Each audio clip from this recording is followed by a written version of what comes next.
Chapter 22, The Tale of Magic. A stampede of unicorns raced through the in-between with dozens and dozens of young women on their backs.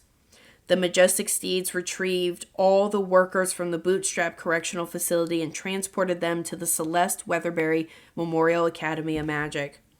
The exhausted and emaciated girls were completely rejuvenated by the enchanted creatures beneath them.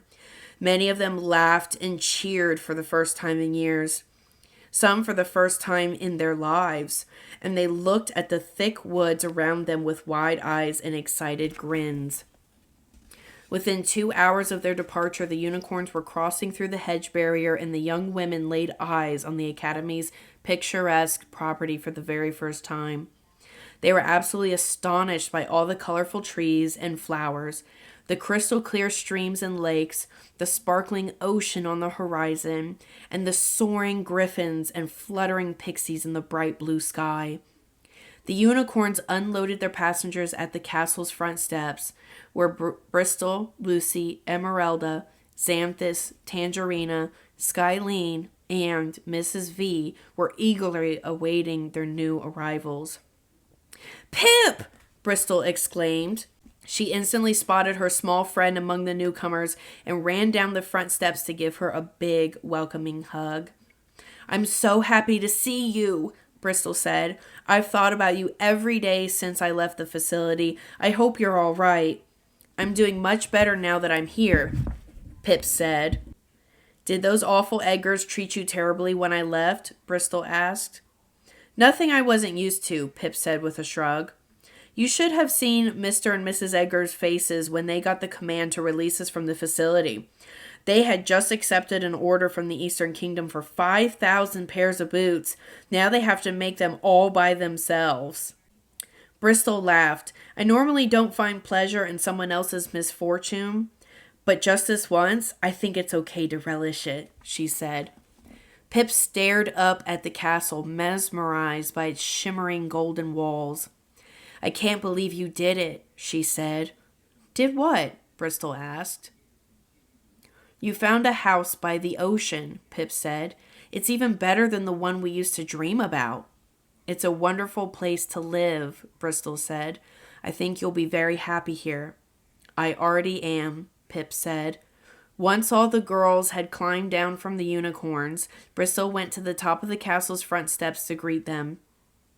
"Hello, everyone, and welcome to the Celeste Weatherbury Memorial Academy of Magic," she said. "Allow me to introduce you to my friends, Mrs. V, Lucy Gousset, Emeralda Stone, Xanthus Hayfield, Tangerina Turkin, and Skyline Lavenders.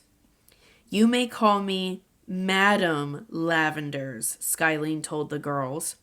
"For those of you who don't remember me from the Bootstrap Correctional Facility, my name is Bristol Evergreen," she said. "Oh, we remember you," said a girl. "How could we forget?" said another. "Well, I'm happy we're all reunited," Bristol said. "This academy was founded by our dearly departed mentor, Madam Weatherbury, and it's thanks to her that we have a place to learn and grow. We're going to honor Madam Weatherbury's legacy by helping you improve and expand your magical abilities. And once you've mastered your skills, we'll venture beyond the academy and use our magic to help and heal the people who need us. Over the next few weeks, we'll be teaching you about the 5 categories of magic: improvement, manifestation, rehabilitation, imagination, and protection," Emeralda said. "But before we give you a tour of the castle or the grounds, we wanted to share a couple of rules we'll expect you to follow while staying at the academy." "Rule number 1, Xanthus said. Never leave the academy grounds without an instructor." "Rule number 2, Tangerina said. Always treat everyone with respect." "Rule number 3, Skyline said. Don't be afraid to make mistakes. That is what learning is all about." "And rule number 4, Lucy said. Don't do anything I would do." After the rules were announced, a loud rumbling came from above, and everyone gazed up at the castle. A large tower suddenly grew out of the 3rd-floor corridor with enough bedrooms to accommodate all the young women joining the academy. Looks like your rooms are ready, Mrs. V said. Before you get settled, you're all going to follow me straight to the dining room for a much-needed meal. But let me warn you, from personal experience, if anyone in the castle but me offers you food, run as fast as you can! The bubbly housekeeper led the young women up the front steps and into their home. Bristol, Lucy, Emeralda, Xanthus, Tangerina, and Skyline beamed with pride as they watched their new pupils enter the academy. I can't believe we have students, Skyline said. Me neither, Lucy said. Do you think we're responsible enough for this? Maybe we should have started with a plant or a goldfish first. I think we'll be fine, Tangerina said. I love telling people what to do. Wait a second, Xanthus asked. If we're the teachers now, then I suppose we're not classmates anymore, are we? Nope. I believe this means we've officially graduated to being fairies, Emeralda said. We're not just fairies, Skyline teased. We're the Fairy Council, remember? It's a shame Bristol didn't come up with a better name, Lucy said. I have a feeling that one is going to stick around for a while. The fairies shared a laugh with one another, but Bristol wasn't paying attention. She was gazing across the property, watching the hedge barrier with disappointment. Uh-oh, Lucy said. Bristol's doing it again. Doing what? She said, sadly looking off into the distance. Xanthus said, You do it all the time. I do? Bristol asked. Oh yeah, Tangerina said, and now we're going to have to spend a minimum of 5 minutes convincing you to tell us what's on your mind. Well, I just don't want to trouble us with your concerns, Emeralda asked. We know, but the funny thing is, you trouble us more by keeping us in suspense. So just spit it out already, Skyline said. Bristol blushed at the other's playful comments and grinned against her will.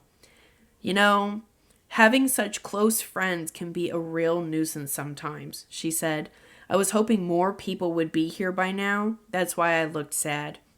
Magic has been legalized for the first time in centuries. I thought people would be rushing to join the academy. But I suppose the magical community isn't ready to come out of the shadows just yet. Everyone comes out in their own time, Xanthus said. We've just got to stay patient and positive and keep letting them know we'll be here when they're ready. Bristol nodded. You're right, Xanthus, she said. You're absolutely right. After the new students enjoyed a hearty meal in the dining room, the fairies helped the girls get situated in their bedrooms. Once everyone was settled, Bristol headed downstairs to continue watching the hedge barrier for any other guests who might be on their way. As she descended the floating staircase, the doors of Madame Weatherbury's office caught the corner of her eye. Bristol had been avoiding the office since they returned to the academy. She wanted to believe Madame Weatherbury was still inside, and she convinced herself a part of the fairy would always be there if she kept the door shut. Bristol pictured the fairy sitting behind her desk, eagerly waiting for a troubled pupil to knock on her door and solicit her comforting words of wisdom. However, now that Madame Weatherbury was gone, the new students would be coming to Bristol for advice, and an empty office wasn't going to do anyone any good. So she forced herself to push open the wooden doors and stepped inside. Everything in the office, the clouds drifting along the high ceiling, the bubbles floating out from the fireplace, the shelves of spellbooks, the cabinets of potions, the glass furniture, was exactly as Madame Weatherbury had left it. The only difference was the missing piece of the map of magic that Bristol had cut out. She waved her wand, and the missing chunk of the Northern Kingdom reappeared. Just as they planned, Madame Weatherbury had found some place so secluded in the northern mountains that not a trace of her appeared on the map. Bristol pointed her wand to the corner of the office, and a large globe appeared.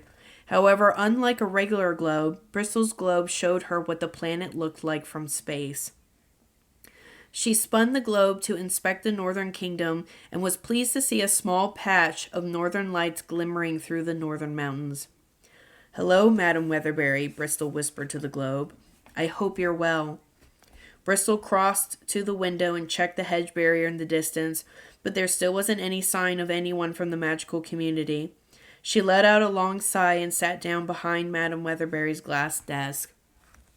It was a subconscious decision to sit in her teacher's former seat, but once she realized where she had placed herself, Bristol quickly leaped to her feet. She wasn't ready for the significance of that just yet. "I guess this is your office now, huh?" The unexpected voice startled Bristol. She looked across the office and saw Lucy standing in the doorway. "I guess it is," Bristol said. "The castle still feels so weird without her, doesn't it? I wonder if it'll always feel like something is missing." "Probably," Lucy said. "Luckily for us, Madame Weatherbury cast herself a wonderful understudy before she left." "Thanks," Bristol said. "I hope I can live up to the task." "Don't worry. I've got enough faith in you for the both of us," Lucy said. She and Bristol exchanged a sweet smile, and for a split second, Lucy made Bristol feel like she belonged behind Madame Weatherbury's desk. Lucy, on the other hand, had no problem sitting in their teacher's chair. She made herself comfortable in the glass chair and kicked her feet up onto the desk. "Everything is going to be different for you now," Lucy said. "Personally, I think I'm going to enjoy being best friends with the most powerful person in the world. Every world leader needs at least one controversial friend. I can keep the public distracted if you're ever facing a scandal." "Oh, please," Bristol said. "I'm not the most powerful person in the world." "Of course you are," Lucy said. "Did you hear yourself bossing those justices around? You've got them and the sovereigns in the palm of your hand. They're so afraid of the Snow Queen, they're going to do anything you tell them to." "Oh my gosh, you're right," Bristol said in disbelief. "In just a couple of months, I've gone from a schoolgirl to leader of the free world. How did that happen?" "It's one heck of a political climb," Lucy said. "What are we going to call you now that you're so powerful? If you ask me, there's no point in having power unless it comes with a fancy title. How about Commander of Magic? No, that sounds like a romance novel. Chancellor of Fairies. No, that's the name of a terrible one-man show I saw once. The Fairy Empress. No, that sounds like a perfume. Fairy Overlord. No, too pompous. Oh, I know. What about the Fairy Godmother? To me it says, yes, I'm a nice person, but I also mean business." "I am not ready for a title," Bristol said. "I still can't believe I'm in charge of the academy. I'm going to need a few days before I can accept that I'm also the—" Bristol went quiet before she finished her sentence. She suddenly realized she was much more prepared for the unexpected position than she had thought. "Actually, maybe I did know this day was coming," she thought out loud. "Despite all those years when I was told I didn't matter, and despite all the people who told me I'd never amount to anything, I always knew I was destined for a great purpose. It makes no sense why a girl living in the Southern Kingdom would believe such things. At the time, we were only allowed to be wives and mothers, but if it hadn't been for those encouraging little voices inside me, I may never have made it this far. In a way, I feel like everything in my life has been preparing me for this moment. Perhaps that's been my specialty all along. The faith I had in myself." "Nah, that just sounds like narcissism," Lucy said. "I figured out your specialty a long time ago. I'm surprised you still haven't." "Well," she asked, "what is it?" "Think about all those times you put others before yourself," Lucy said. "You helped your brother study for an examination you weren't even allowed to take. You took the fall for Pip when she got caught borrowing blankets in the facility. You spent your first night in the academy reading the tales of Tidbit Twitch to the others so they wouldn't be frightened of a thunderstorm. You baked me a whole cake from scratch just so I'd feel welcome here. And then, when I ran away, you went into a dangerous forest to find me. Even now, instead of letting your newfound power corrupt you, you're focusing all of your efforts on making the world a better place.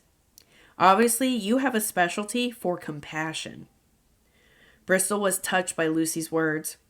"Do you really think I have a specialty for compassion?" she asked. You're not just sucking up to me because I'm the fairy god something or other, now are you? Nope. I mean it, Lucy said with a confident nod. Otherwise, it would just be weird how much you care about helping other people. Just then, the wooden door swung open and Emeralda, Xanthus, Tangerina, and Skylene charged into the office. The young fairy's cheeks were bright red, and they were all panting as if they had been running. "Oh, there you are," Emeralda said. "We've been looking all over the castle for you." "Bristol, you should come outside," Xanthus said. "Like now." "Why? What's wrong?" she asked. "Are the students okay?" "The students are fine," Tangerina said. "People from the magical community have started showing up." "That's wonderful," Bristol exclaimed. "How many have joined us so far? A dozen? 10? At least 5? Skylene said with difficulty. "I'm not the best with numbers, but I'd say it's more like all of them." Bristol thought her friends were playing a practical joke on her, but the look in their overwhelmed eyes didn't waver. She turned to the enlarged map of magic above the fireplace, and she was stunned to see that the majority of the stars were moving through the southeast in-between toward the academy. Bristol ran to the window, looked toward the hedge barrier in the distance, and gasped at what she saw. At the edge of the property, Horns and his 3-headed horse had crossed through the barrier and were followed by a line of hundreds and hundreds of people. The line kept coming and coming until there were almost 1,000 members of the magical community inside the academy grounds. The travelers were both young and old. Some traveled in groups or with families, while others traveled completely alone. They had clearly journeyed from places near and far. Most had recently been released from prisons, while others had spent their entire lives on the run or in hiding. Regardless of their differences, each and every person wore the same expression of sheer amazement as they gazed around the property. And not just because of the vibrant plants and enchanted animals.